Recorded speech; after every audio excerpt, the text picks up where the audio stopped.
Welcome back to the shop. I'm Dave, and this week I'm working on the engine bay of my 1952 Dodge M37. So stuffed in this engine bay, I got a 24 valve Cummins in here. This era of Cummins has the electronically controlled injection pump, and as a result it comes with a lot more wiring.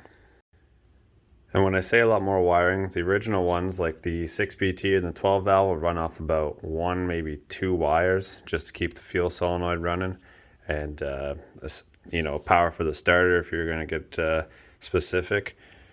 But this is the wiring that's just in the engine bay for the old Cummins here. So it goes without saying that these second gen Rams have a lot of room in the engine bay, so much so that they shoved two batteries in it and they still had lots of room to work on it. You could shove compound turbos in there, it'd get a little tight, but I've got all this wiring laid out on the floor approximately where I'd expect to see it in the truck. Now here I have the connector through the firewall here, and this is where it connects up into the cabin stuff for a few things. And then through here I got my power distribution module here, and that's got to be pretty close to this firewall here.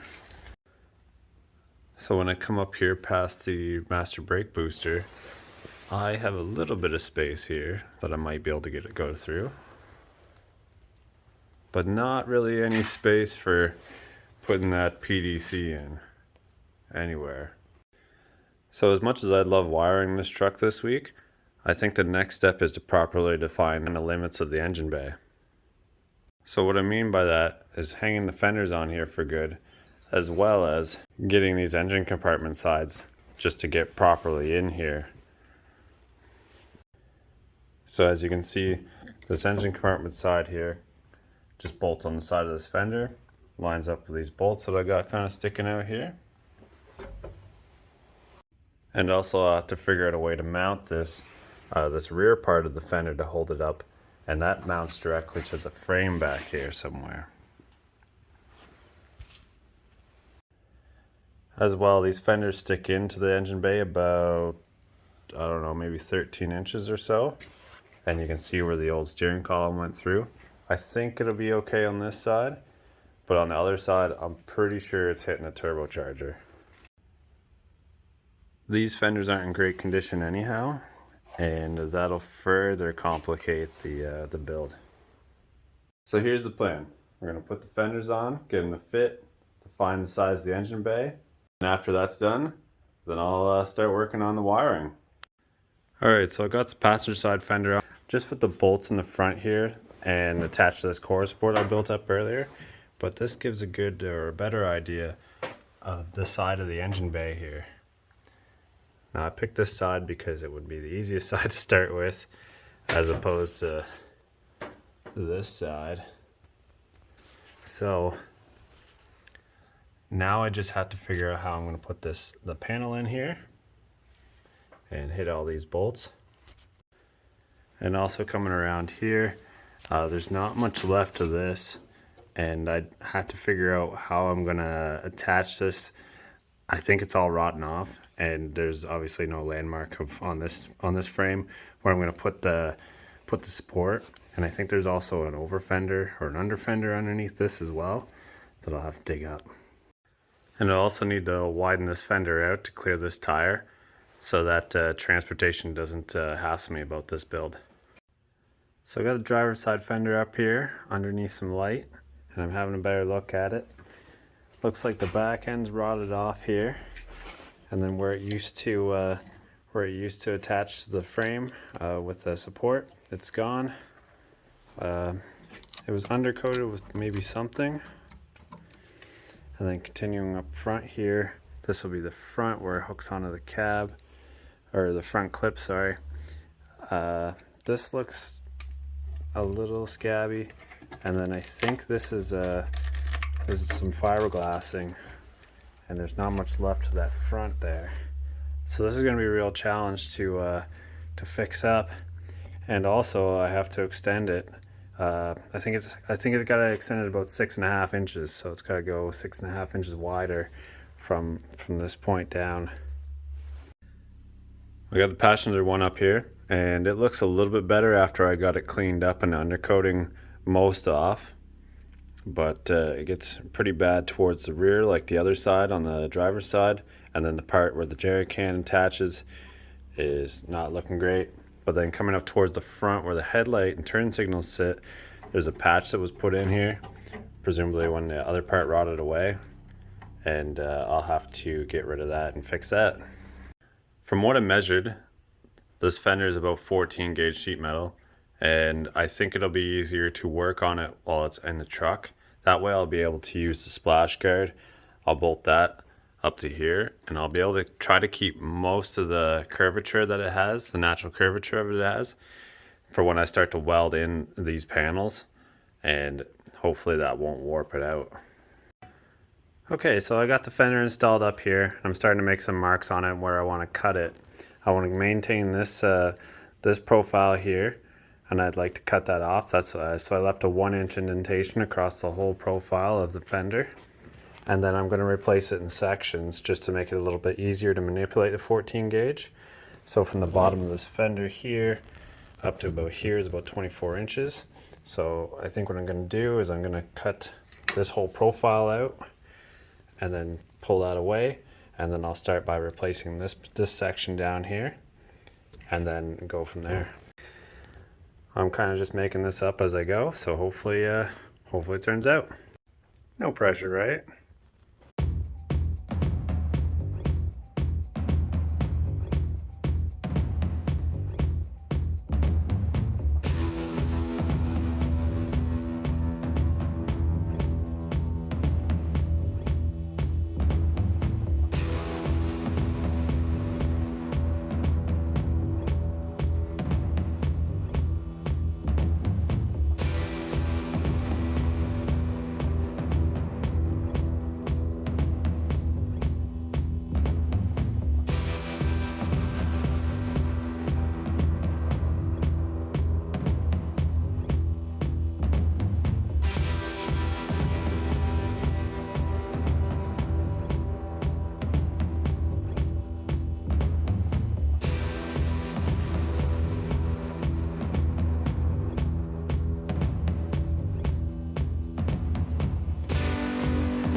Alright, I don't know how long I've been working on this, but it's been a while. I just noticed that my GoPro time lapse died out, and I don't know how long ago that was, but it's been a while.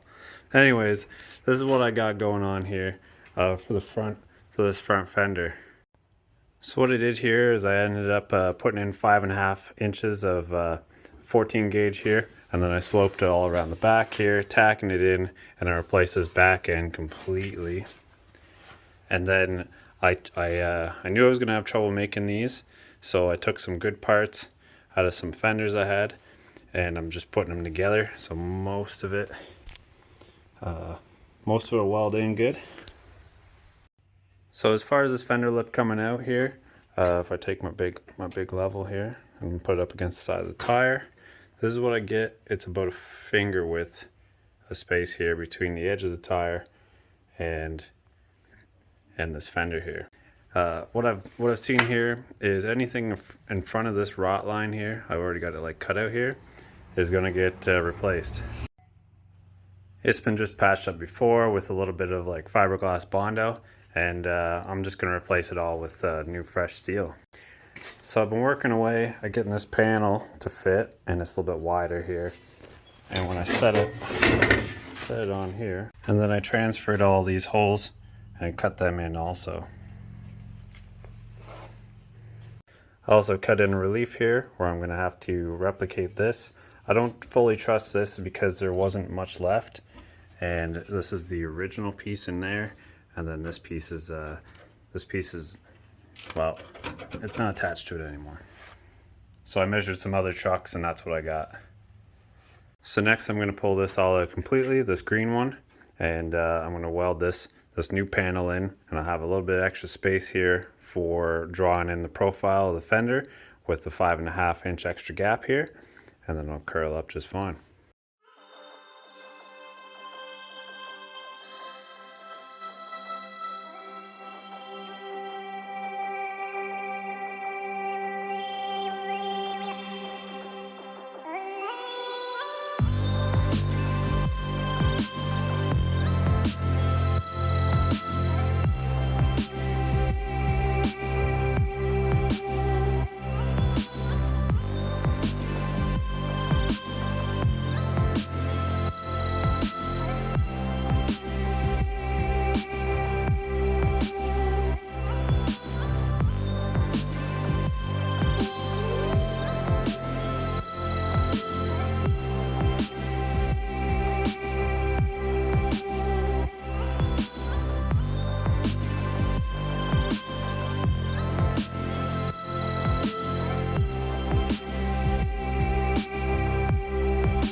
Alright, so I got this new panel welded in.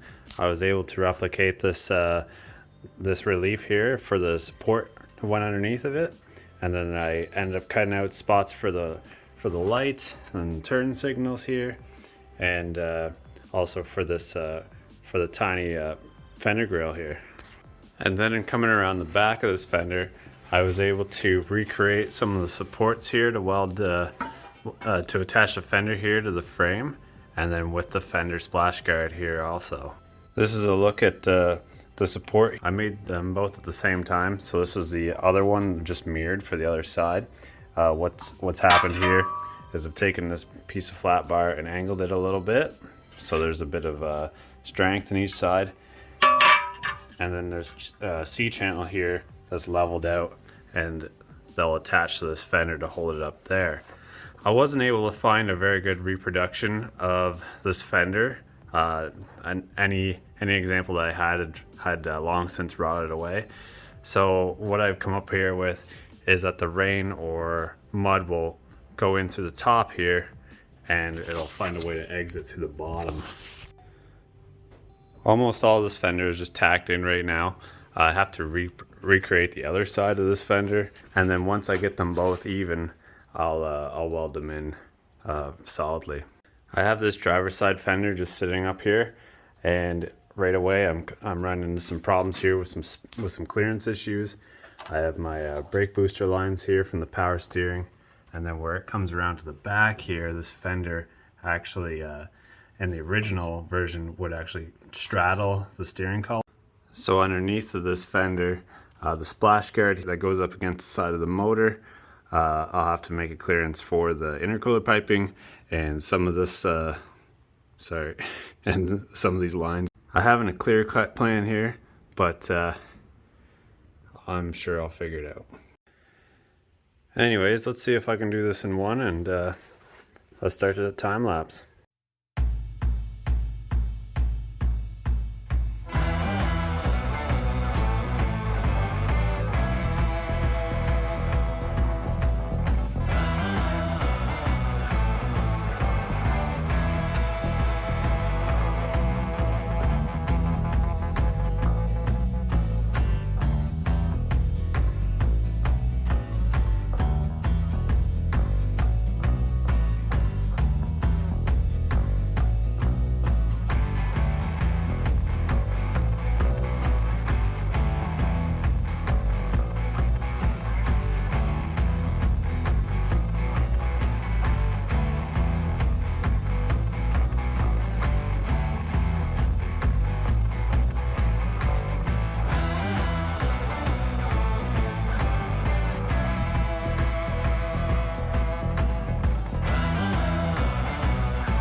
Well, alright, I guess this took a little bit more than one, probably, well, better part of 2 days, I'd say. But I got the headlight in and the turn signals. I got the relief for the core support here underneath, and then coming around back, I got the support over here to the frame. There was less steel to replace on the driver's side fender overall, as opposed to the passenger side over here. Passenger side was a lot more rotted out, but wow, the whole back was gone. But that's what it looks like over there. I don't have it fully welded in. I'll probably take some time over the weekend here and just pick away at it. There's a lot of welding seams to take care of, so I'm going to take my time with that, get it all sanded down. Full view of it, if you made it this far in the video. I don't know how long this video is going to be or whatever, but it just covers the tires.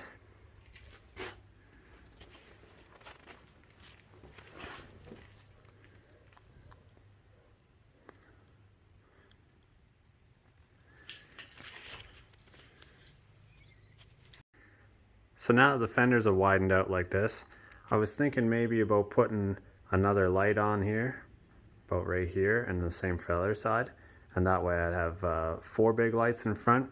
I don't know what that would do to the look. I'm still kind of rolling that around, but it looks like the fender is big enough to support that, or maybe even like a turn signal on the top or something like that, so so drivers could see if I'm going to make a turn or whatever.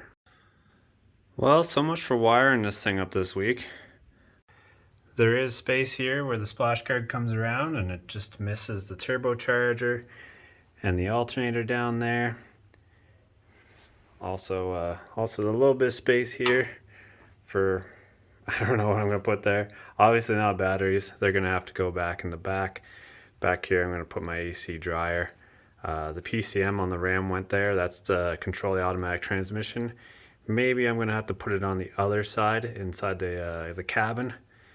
And over here I've moved some of the hoses here just to kind of get them away from the fender and whatnot. And then that way this the support rod here will go all the way to the cab with a straight shot. I was hoping to put the cables through when I did the wiring. That doesn't leave me a whole lot of space to run the ABS module. I might put it in here somewhere, but I want to get some grid heaters in there and what have you. The fuse box definitely won't fit in here. There's just no space down there. So yeah, didn't quite get to the wiring, but got fenders and I'm not kicking them around the shop anymore, and they're definitely too large to trip over because they're enormous now. So I think I'm gonna leave her there this week.